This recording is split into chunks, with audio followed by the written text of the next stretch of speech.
The wind howled over the dead wasteland, carrying sand and dust across the broken earth. The sky was gray and heavy, and the sun was hidden behind thick clouds. A lone figure walked slowly across the desert, boots crunching on dry gravel. His name was Jace, a human scavenger searching for anything valuable among the wrecks of war. He had seen the smoke hours ago, rising like a thin finger into the sky. Now he stood at the edge of a deep crater, looking down at the remains of a crashed ship. It was old, maybe from the last war between humans and machines. Most scavengers avoided wrecks like this, too dangerous, too dead, but Jace wasn't. Most people. He slid down the side of the crater, stepping carefully over twisted metal and shattered glass. The ship had torn in half when it fell. Wires hanging like vines. Inside, everything was quiet except for the soft creaking of metal cooling. In the air, then he heard something strange, a faint sound, like static or whispering. Jace paused, hand on his plasma knife. Listening hard, the sound came again, a soft electronic pulse, almost like breathing. He followed the sound deeper into the wreck, moving past burned walls and broken control panels. A faint blue light blinked from under a pile of rubble. He knelt and began pulling the metal pieces aside, heart pounding faster with each piece he moved. Then he saw her. It wasn't a machine. Not fully. It was a woman, no. A cyborg, her body half covered in armor and wires. Her hair was silver. Not from age, but from circuitry woven into her scalp. Her eyes were closed, her face still, but her chest moved slowly. She was alive, barely. Jace stared, unsure what to do. He had found androids before, always dead, always cold. But this one was different. There was something soft in her face, something human. Suddenly, her eyes opened. Bright blue lights glowed where pupils should be. She looked straight at him and whispered one word. Jace. He froze. How did she know his name? They had never met. He would remember someone like her. You came back, she whispered again, voice glitching like broken music. He dropped to his knees beside her. Don't move, he said softly. You're hurt. I'll help. She blinked slowly, her metal hand twitching as if trying to reach for him. Jace pulled out his emergency repair kit and began checking her systems. Parts of her were fried, her power cord damaged. But she was still alive, still aware, as he worked. She kept looking at him, eyes filled with something strange. Was it fear? Hope? Memory? Jace didn't know, but he felt something too, deep inside his chest. He had been alone for years, living off scraps, trusting no one. But now, this broken machine woman had said his name like it meant something. I'm going to carry you out of here, he said gently. She didn't answer, but her fingers curled slightly, like she understood. He wrapped her in his jacket and lifted her slowly. She was heavier than she looked, her frame built with hidden strength. Still, Jace held her tight and climbed back up the crater's edge. Step by step, the wind howled louder now, and dark clouds rolled across the sky. A storm was coming, and he had to move fast. His shelter was far, hidden under rocks and sand. But he knew the way. Every step was hard. But he didn't stop. He couldn't. When he finally reached the entrance, he was shaking from effort. He opened the metal door with a code and slipped inside, out of the wind. His small home was warm, filled with old tech and soft lights. He laid her gently on the work table and locked the door behind him. She opened her eyes again, dimmer this time. Why? Help me? She asked softly. Jace stared at her for a moment. He didn't know the answer, not fully. Maybe it was her voice, or the way she said his name. Maybe he was tired of being alone. Because you're not just a machine, he said quietly. You're still alive. Her lips moved slightly, almost like a smile. Then her head tilted to the side, and she powered down, not dead, just resting. Jace stood there, looking at her. The storm raged outside, shaking the ground. But inside his shelter, something else was happening. Something quiet, strange, and new. For the first time in years, Jace didn't feel alone. The wind had stopped outside, but inside Jace's shelter, Tension filled the air like a quiet hum.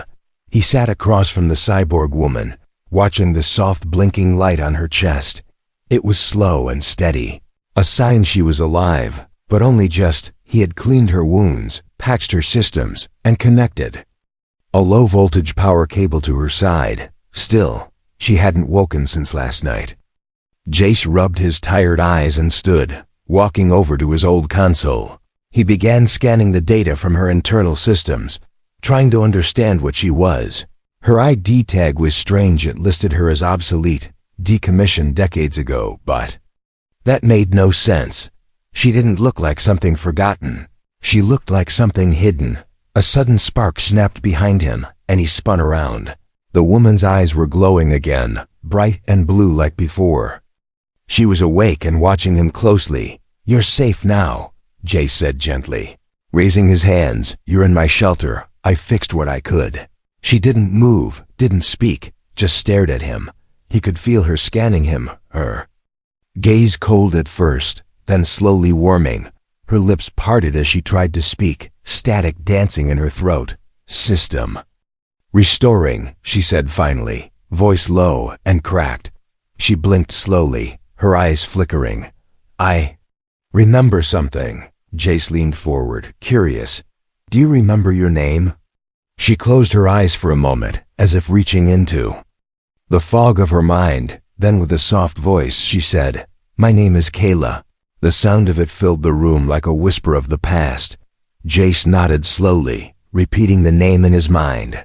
"Kayla." She looked down at her hands, seeing the cables, the metal fingers, this body. "It's not mine," she said, her voice hollow. "It was forced upon me." Jace felt something tighten in his chest. He didn't know what she meant. Not completely, but he believed her.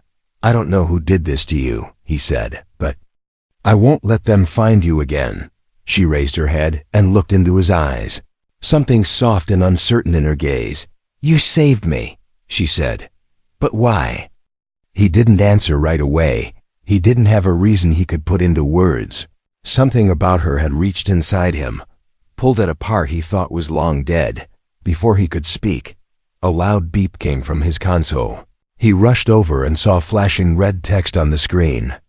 An old satellite had picked up movement near the crash site. Someone was out there, searching. Jace turned back to Kayla, his voice steady but low. "They're looking for you," he said. "We need to move." Kayla sat up slowly, her limbs stiff, but working. She touched the cord attached to her side and unplugged it carefully. "I can walk," she said, "but my systems are weak." Jace handed her a small energy pack and she clipped it to her hip. Her steps were shaky, but she stood tall, her metal frame gleaming under the warm lights. She didn't look afraid, just tired, like someone who had been running for far too long. As they packed supplies, Jace asked, "Kayla, how did you know my name at the crash site?" She paused, not looking at him. "I don't know," she whispered, "but I think I've met you before." Jace froze. That wasn't possible. He would remember someone like her, wouldn't he? He wanted to press her, but there was no time. They left the shelter just before sunset, hiding under the shadows of broken rock and old steel. Kayla moved like a soldier, even when her legs trembled. She scanned every ridge, every open patch of sand. As the sun dipped below the hills, a strange silence settled over the land. It felt like the world was holding its breath. Suddenly, Kayla stopped, her hand shooting out to block Jace. Her eyes glowed brighter as she whispered, "Something's here." Jace followed her gaze and saw it. A faint red light moving through the dusted drone, searching the wreckage site. Kayla's voice dropped to a whisper. "If they see me, they'll alert the others." Jace clenched his fists, heart pounding. He thought he was just helping a broken machine woman, but now it was clear he was part of something far bigger. Something dangerous. They crawled behind a rusted engine, holding their breath as the drone passed by. Kayla's hand brushed against his, and she squeezed it softly, a small act, but it said more than words. When the drone moved on, Jace looked at her and nodded. Whatever this was, he wasn't going to run, not anymore. Kayla gave a small smile. Tired but grateful, the wind picked up again, and they moved on. Two broken souls in a world that had forgotten them, but somehow they had found each other, and neither of them was alone anymore. Asterisk night didn't feel safe anymore. Jace and Kayla moved quietly across the cold rocks, hiding in the shadows of dead machines left behind by old wars. The stars above were covered by dark clouds, and only the faint red blinking lights in the distance reminded them that they were being hunted. They had walked for hours away from the wreck, away from the drone. Jace's legs ached.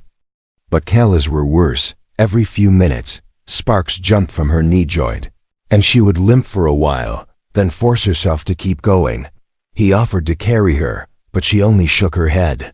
"I was built for survival," she said though. Her voice trembled. "I won't be carried again." Jace didn't argue. He could see something in her eyes, pain, maybe pride, maybe both. They reached an old Cums tower buried halfway under sand and stone. Jace used a crowbar to open the broken door, and they slipped inside. It smelled of rust, dust, and silence. The place had been abandoned for years. Kayla sat against the wall, breathing slow, her head tilted back.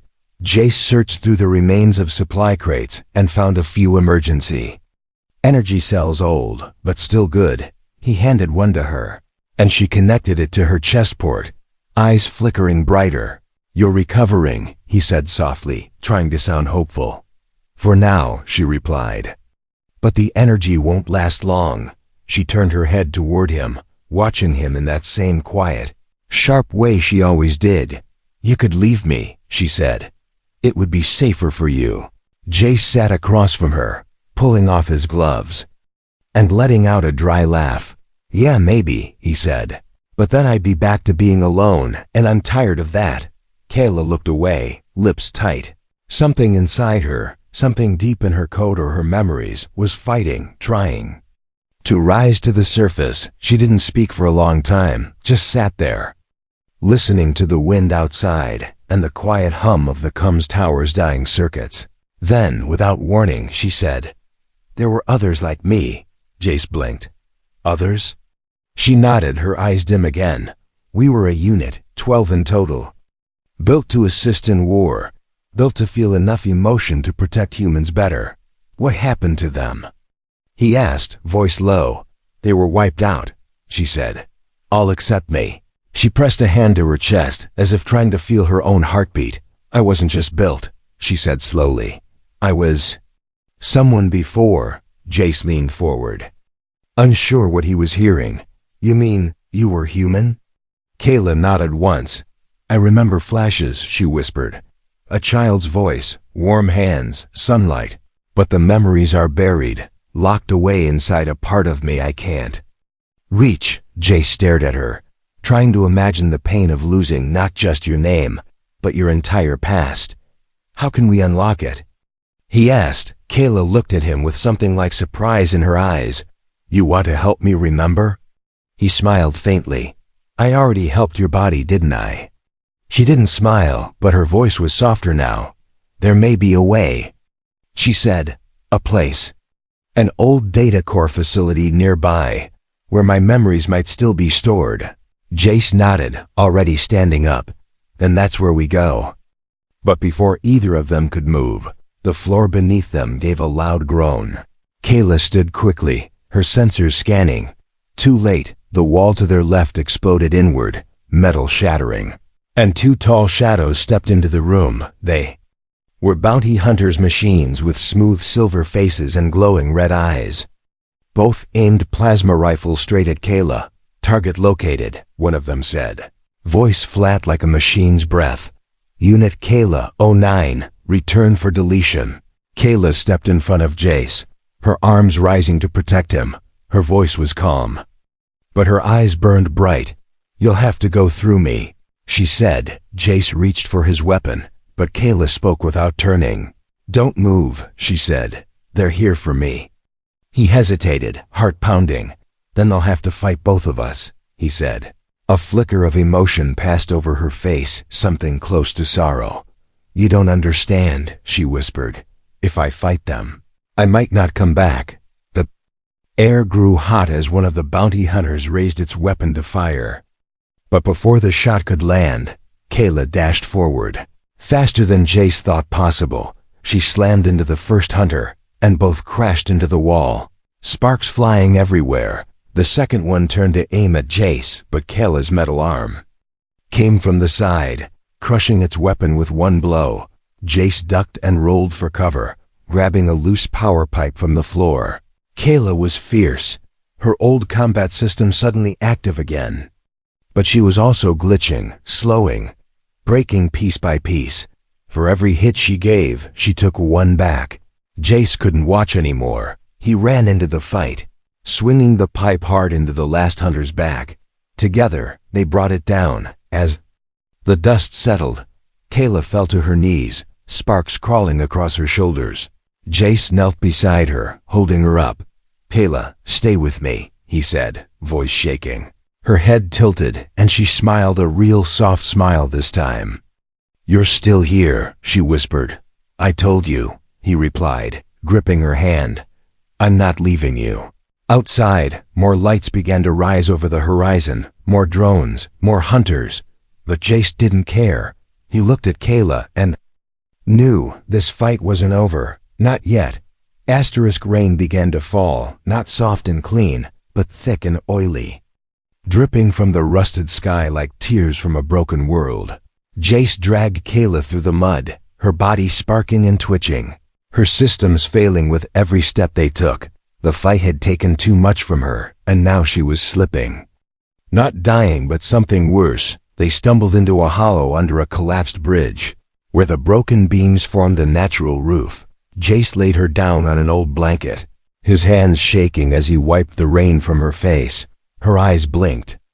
Barely glowing now, one of her arms had stopped working, and a dark line ran down her side where the metal had cracked. "You shouldn't have fought them," Jace whispered. "You're breaking apart." Kayla looked up at him, her voice weak but calm. "I was made to break. For others," she said. "That's what they created me for." He sat beside her, staring at the ruined land outside. The distant city glowed faintly in the horizon, a place full of secrets, danger, and possibly the answers Kayla needed. "You mentioned a data core," Jace said finally. "Where is it?" She didn't answer right away. Instead, she turned her head slowly and looked at the stars above. Then she said, "Below the old city, in the tunnels, hidden by the ruins of Tower 12. Jace knew that place. Everyone did. It had been one of the first towers to fall during the Machine Rebellion. Nobody went near it anymore. Ghosts of war, unstable floors, and worse things lived there now." Kayla's voice pulled him from his thoughts. "There's a memory node there. It's mine," she said. "They erased part of me, but the backup. I think it's still there." Jace looked at her. Her face was scratched, her frame dented, but her eyes were steady. She wasn't asking him to go. She was telling him she had to, and he would go with her. At sunrise, they left the hollow and began the long walk toward the ruined city. Kayla wore a dark hood over her face, her movements slower than before. She was changing, not just physically, but inside too. She no longer spoke like a machine. She spoke like someone remembering how to feel. They avoided patrols, crossed dead fields, and passed silent wrecks half swallowed by vines. Jace watched her carefully, noticing how her gaze lingered on small things, flowers, birds, the sound of wind through wires. It was like she was trying to hold on to pieces of the world before she lost herself again. That night, they camped inside a broken train car resting off the tracks. Jace started a small fire from old wire and wood, and Kayla sat beside him, holding her knees to her chest.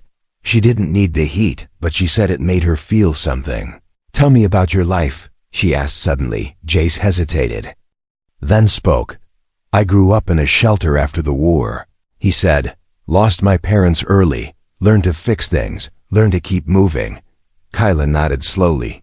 "No family left?" He looked at the fire, the orange glow flickering across his face. "None that I remember," he said. "Not until now." Kayla didn't respond, but she shifted closer. Her hand brushed against his, cold metal fingers curling slightly. "I remember holding someone's hand like this," she whispered. "But I can't see their face." Jace turned to her. "You will," he said. "We'll find that node. We'll get your memories back." But neither of them slept well that night. Outside, something was watching, a small tracker drone, silent and hidden in the grass, blinking once before vanishing into the darkness by morning. The city was in view, black towers broken and leaning, old signs buried in ash, streets overgrown with red moss and melted steel. It looked like the skeleton of a forgotten god. They found the entrance to Tower 12 beneath a collapsed loading dock. Jace pried open a hatch while Kayla scanned for traps. The air below was thick with dust and the smell of burnt data cores. They climbed down into the tunnels, Kayla leading now. She knew the way not with her mind, but with something deeper, like a heartbeat leading her home. In the silence of the underground, Kayla stopped. She pressed a hand to a wall, and it lit. Up under her touch, a soft glow spread out, and a doorway opened. "This is it," she said, asterisk. Inside the room, cables hung like spider webs, and in the center sat a single glowing core, still humming after all these years. Kayla stepped forward, her face unreadable. Jace stayed behind her, watching silently. She reached out and touched the core. The moment her fingers connected, her eyes widened, her body went still, and then she collapsed. Jace caught her just before she hit the floor. Her eyes were open, but they were seeing something else, something far away. She was inside the node now, her mind deep in the memories that had been locked away. "Kayla," Jace whispered, "come back." But she didn't move. She was lost in a world he couldn't follow, a world full of truth, pain, and maybe even love. Asterisk. Jace didn't blink for what felt like hours. Kayla's body lay still in his arms, her eyes wide open, glowing faint blue, but her voice silent. She wasn't asleep, and she wasn't awake. She was somewhere in between. The memory node buzzed quietly beside them, warm to the touch, like a beating heart made of metal. He didn't know what to do. He had brought her here to remember, but now it felt like she was drowning in it. Suddenly, her fingers twitched, her lips moved, not speaking words, but repeating something only she could hear. Jace leaned closer, catching a whisper. "Don't let them take it again." Then her body jerked violently, her chest glowing brighter for a moment. And then she gasped, a real, sharp breath that filled the small underground room with life again. Jace held her steady. "Kayla, it's me," he said. "You're safe." She looked up at him, and for the first time since he'd found her in the wreck, she looked truly alive, not just functioning, but remembering. "I saw it," she whispered. "I saw who I was." Her voice cracked, like she wasn't used to saying her own thoughts aloud. She sat up slowly, pressing her hand to her chest. "There was a girl. Human, young, stubborn," she said with a soft breath. "That was me, before the war." Jay stayed silent, letting her speak. "They offered me a deal," she continued. "Give up my broken body and live on in a stronger one. Serve the army. Protect others." I said yes, she said, because I wanted to help. Her hand trembled. "But they didn't just upgrade me," she said. "They erased me." Jace felt something heavy press against his heart. Kayla had been human, once full of dreams. Now all that remained was a body built for war and a soul fighting to survive. "They used us," she said, "turned us into weapons, then left us to die when we felt too much." Jace clenched his fists. "Then we make them regret it," he said quietly. Kayla turned to him, surprised by the fire in his voice. He reached into his coat and pulled out a small device, one he had taken from the bounty hunter's body days ago. "Encrypted tracker," he said. "It holds data logs, orders, maybe even names." She took it slowly, examining the blinking red light on its side. "I can decode this," she said. "I can find the command center. The people who built this system." Jace nodded. "Then we shut it down," he said. "Not just for you, for all the others who didn't survive." Kayla looked at him a long time. "You talk like a fighter now," she said. a faint smile tugging at her lips. "Maybe I've been one all along," he replied. "Just didn't have someone worth fighting for." Her hand touched his gently.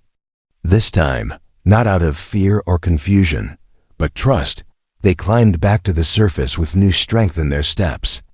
The sun was rising slowly, the world bathed in soft orange and gold. But the peace was an illusion above them. A black shadow moved through the clouds, a patrol ship, searching, hunting. Kayla spotted it first, pulling Jace behind a wall of stone. "They're watching the ruins," she said. "They know someone came for the memory." Jace checked the weapon he had stolen from the hunter. "Low power, but still useful. We need to move before they send boots on the ground," he said. Kayla nodded, but her voice dropped into something colder. "They will," she said. "And not just drones this time. They'll send the commander." Jace frowned. "Who's that?" Kayla stared at the sky like it still held ghosts. "The one who turned me," she said. "He wanted to keep me close because I remembered too much. I think. He's the one who deleted my family from my mind." The wind picked up and the desert felt less empty, as if something far worse than war machines was waking. Kayla stood tall now, her frame repaired in parts, patched together with wire and memory, but her soul burned brighter than ever. "We find him," she said. "And I make him remember me too." Jace nodded without hesitation. "You're not alone," he said. "Not anymore." Behind them, the memory node blinked once more before powering down, its purpose complete. Its story passed to the one who still had the will to fight. As they disappeared into the haze, Jace didn't look back, because Kayla finally could. The wind didn't whisper anymore, it screamed. A violent sandstorm ripped across the wasteland, turning the sky dark and drowning the horizon. But Jace and Kayla kept walking, wrapped in old cloth and grit. Side by side, they didn't speak, they didn't rest. They had a destination, and someone was waiting for them there. They reached the edge of the forgotten city ruins by dusk. There, under the roots of steel towers and broken statues, the truth waited.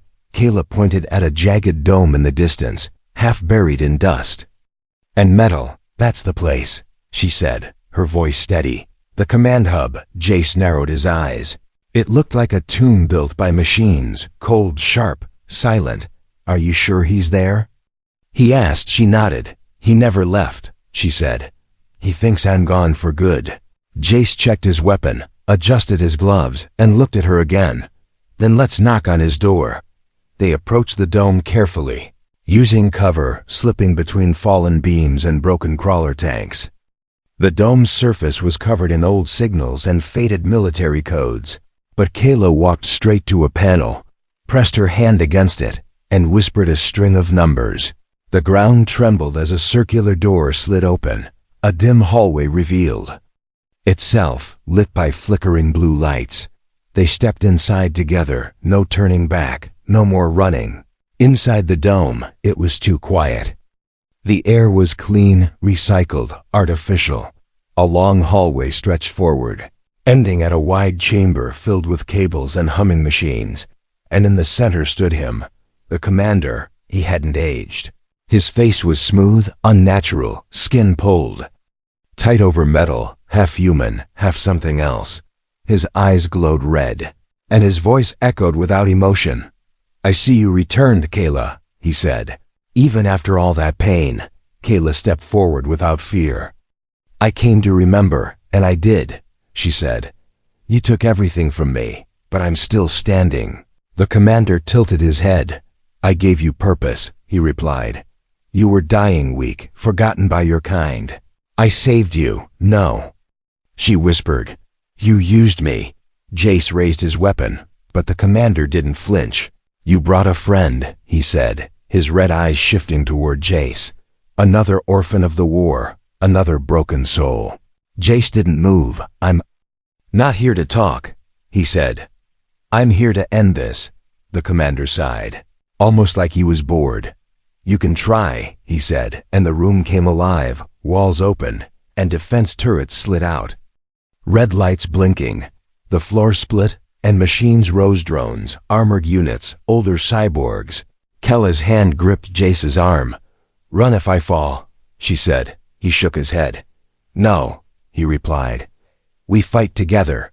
And then chaos exploded. Kayla leapt forward, dodging energy blasts with inhuman speed.